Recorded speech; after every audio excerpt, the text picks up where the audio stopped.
Welcome to day 161 of our 260-day Bible reading plan.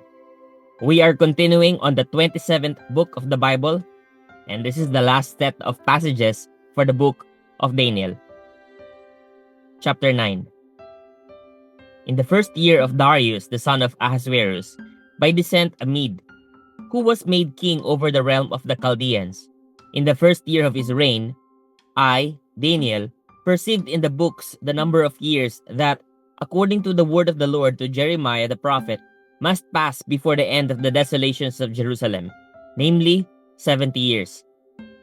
Then I turned my face to the Lord God, seeking him by prayer and pleas for mercy, with fasting and sackcloth and ashes.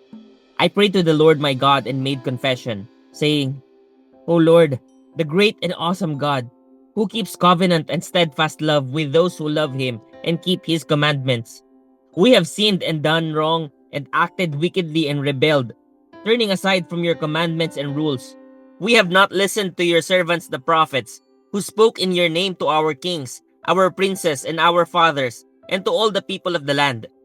To you, O Lord, belongs righteousness, but to us open shame, as at this day, to the men of Judah, to the inhabitants of Jerusalem, and to all Israel, those who are near and those who are far away, in all the lands to which you have driven them, because of the treachery that they have committed against you.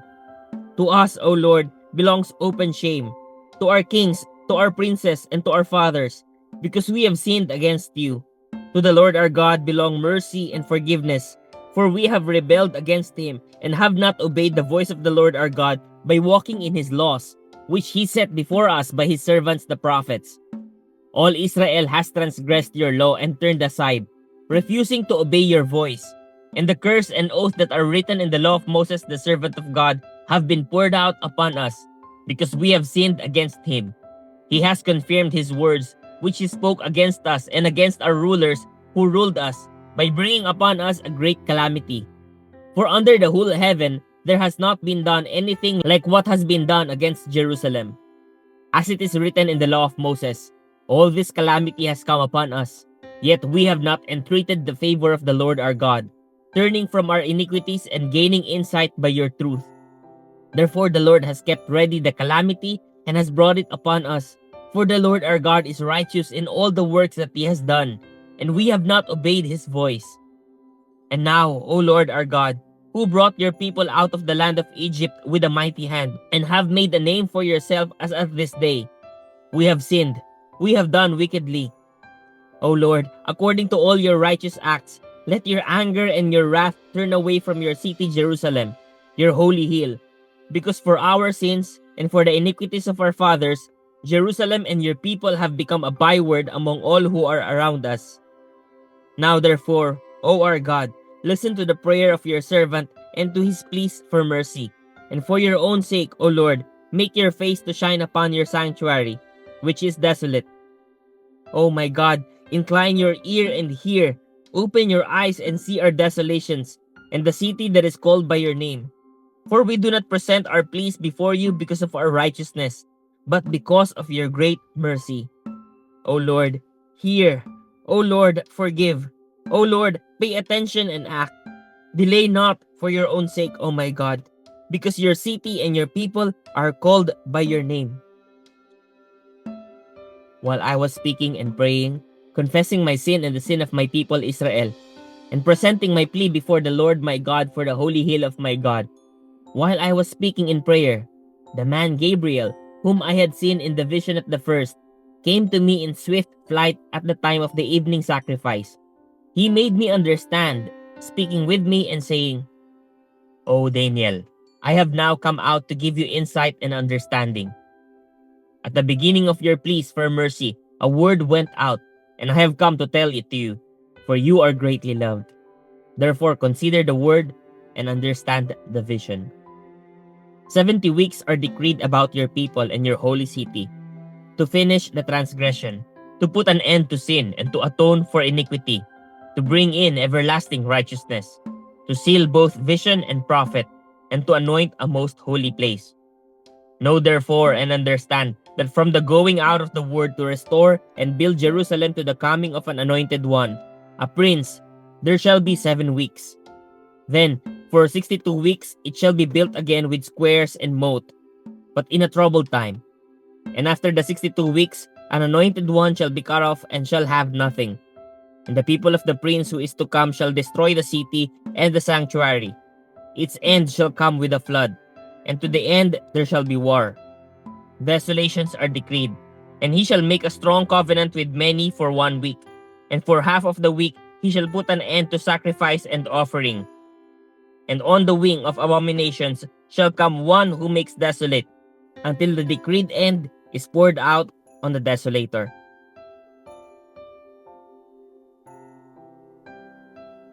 Chapter 10. In the 3rd year of Cyrus king of Persia, a word was revealed to Daniel, who was named Belteshazzar. And the word was true, and it was a great conflict. And he understood the word and had understanding of the vision. In those days I, Daniel, was mourning for 3 weeks. I ate no delicacies, no meat or wine entered my mouth, nor did I anoint myself at all, for the full 3 weeks. On the 24th day of the 1st month, as I was standing on the bank of the great river, that is, the Tigris, I lifted up my eyes and looked, and behold, a man clothed in linen, with a belt of fine gold from Uphaz around his waist. His body was like beryl, his face like the appearance of lightning, his eyes like flaming torches, his arms and legs like the gleam of burnished bronze, and the sound of his words like the sound of a multitude. And I, Daniel, alone saw the vision, for the men who were with me did not see the vision. But a great trembling fell upon them, and they fled to hide themselves. So I was left alone and saw this great vision, and no strength was left in me. My radiant appearance was fearfully changed, and I retained no strength. Then I heard the sound of his words, and as I heard the sound of his words, I fell on my face in deep sleep with my face to the ground. And behold, a hand touched me and set me trembling on my hands and knees. And he said to me, O Daniel, man greatly loved, understand the words that I speak to you, and stand upright, for now I have been sent to you. And when he had spoken this to me, I stood up trembling. Then he said to me, Fear not, Daniel, for from the first day that you set your heart to understand and humbled yourself before your God, your words have been heard, and I have come because of your words. The prince of the kingdom of Persia withstood me 21 days. But Michael, one of the chief princes, came to help me, for I was left there with the kings of Persia, and came to make you understand what is to happen to your people in the latter days. For the vision is for days yet to come. When he had spoken to me according to these words, I turned my face toward the ground and was mute. And behold, one in the likeness of the children of man touched my lips. Then I opened my mouth and spoke. I said to him who stood before me, O my Lord, by reason of the visions, pains have come upon me, and I retain no strength. How can my Lord's servant talk with my Lord? For now no strength remains in me, and no breath is left in me. Again, one having the appearance of a man touched me and strengthened me. And he said, O man greatly loved, fear not, peace be with you. Be strong and of good courage. And as he spoke to me, I was strengthened and said, Let my Lord speak, for you have strengthened me. Then he said, Do you know why I have come to you? But now I will return to fight against the prince of Persia. And when I go out, behold, the prince of Greece will come. But I will tell you what is inscribed in the book of truth. There is none who contends by my side against this except Michael, your prince. Chapter 11. And as for me, in the first year of Darius the Mede, I stood up to confirm and strengthen him. And now I will show you the truth.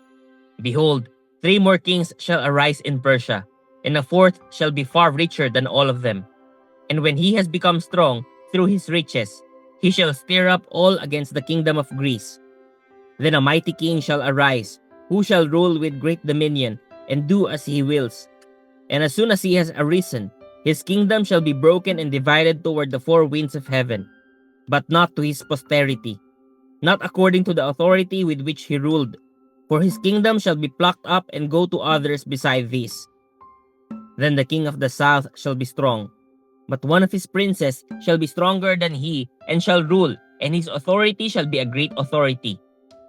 After some years, they shall make an alliance, and the daughter of the king of the south shall come to the king of the north to make an agreement. But she shall not retain the strength of her arm, and he and his arm shall not endure, but she shall be given up, and her attendants, he who fathered her, and he who supported her in those times. And from a branch from her roots, one shall arise in his place.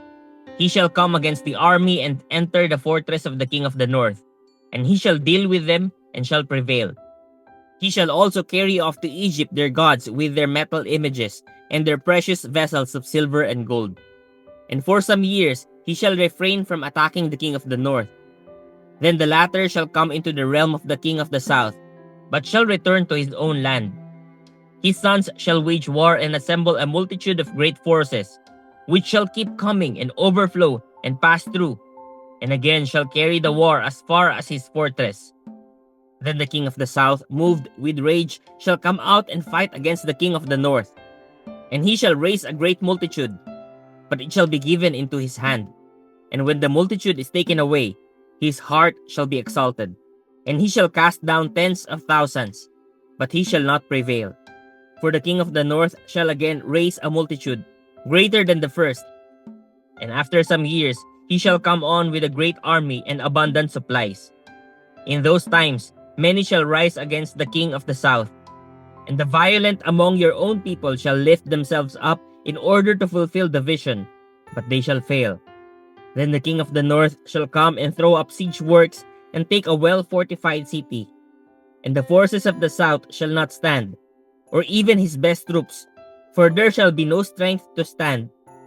But he who comes against him shall do as he wills, and none shall stand before him. And he shall stand in the glorious land, with destruction in his hand. He shall set his face to come with the strength of his whole kingdom, and he shall bring terms of an agreement and perform them. He shall give him the daughter of woman to destroy the kingdom, but it shall not stand or be to his advantage. Afterward, he shall turn his face to the coastlands, and shall capture many of them. But the commander shall put an end to his insolence. Indeed, he shall turn his insolence back upon him. Then he shall turn his face back toward the fortress of his own land, but he shall stumble and fall, and shall not be found. Then shall arise in his place one who shall send an exactor of tribute, for the glory of the kingdom. But within a few days he shall be broken, neither in anger nor in battle. In his place shall arise a contemptible person to whom royal majesty has not been given. He shall come in without warning and obtain the kingdom by flatteries. Armies shall be utterly swept away before him and broken, even the prince of the covenant. And from the time that an alliance is made with him, he shall act deceitfully, and he shall become strong with the small people. Without warning, he shall come into the richest parts of the province, and he shall do what neither his fathers nor his fathers' fathers have done, scattering among them plunder, spoil, and goods. He shall devise plans against strongholds, but only for a time. And he shall stir up his power and his heart against the king of the south with a great army. And the king of the south shall wage war with an exceedingly great and mighty army. But he shall not stand, for plots shall be devised against him. Even those who eat his food shall break him. His army shall be swept away, and many shall fall down slain. And as for the two kings, their hearts shall be bent on doing evil. They shall speak lies at the same table, but to no avail, for the end is yet to be at the time appointed. And he shall return to his land with great wealth, but his heart shall be set against the holy covenant. And he shall work his will, and return to his own land. At the time appointed he shall return and come into the south, but it shall not be this time as it was before. For ships of Kittim shall come against him, and he shall be afraid and withdraw, and shall turn back and be enraged, and take action against the holy covenant. He shall turn back and pay attention to those who forsake the holy covenant. Forces from him shall appear and profane the temple and fortress, and shall take away the regular burnt offering. And they shall set up the abomination that makes desolate. He shall seduce with flattery those who violate the covenant. But the people who know their God shall stand firm and take action. And the wise among the people shall make many understand. Though for some days they shall stumble by sword and flame, by captivity and plunder. When they stumble, they shall receive a little help, and many shall join themselves to them with flattery. And some of the wise shall stumble, so that they may be refined, purified, and made white until the time of the end. For it still awaits the appointed time. And the king shall do as he wills.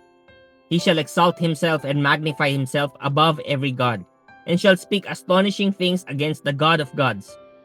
He shall prosper till the indignation is accomplished, for what is decreed shall be done.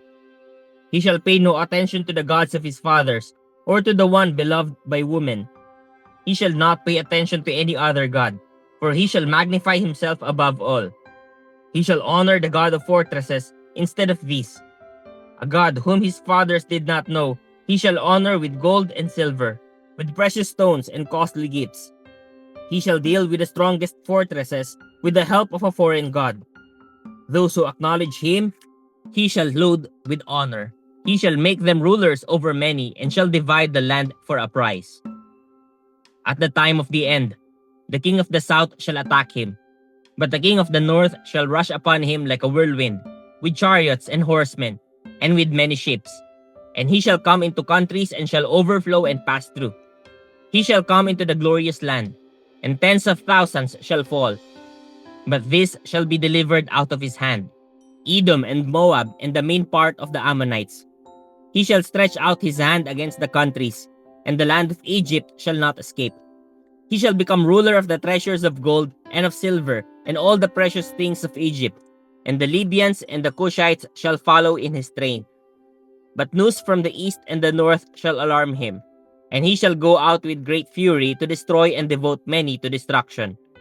And he shall pitch his palatial tents between the sea and the glorious holy mountain. Yet he shall come to his end, with none to help him.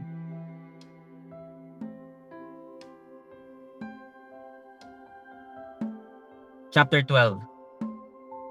At that time shall arise Michael, the great prince who has charge of your people, and there shall be a time of trouble, such as never has been since there was a nation till that time. But at that time your people shall be delivered, everyone whose name shall be found written in the book. And many of those who sleep in the dust of the earth shall awake, some to everlasting life, and some to shame and everlasting contempt. And those who are wise shall shine like the brightness of the sky above, and those who turn many to righteousness like the stars forever and ever. But you, Daniel, shut up the words and seal the book until the time of the end. Many shall run to and fro, and knowledge shall increase. Then I, Daniel, looked, and behold, two others stood, one on this bank of the stream, and one on that bank of the stream. And someone said to the man clothed in linen, who was above the waters of the stream, "How long shall it be till the end of these wonders?"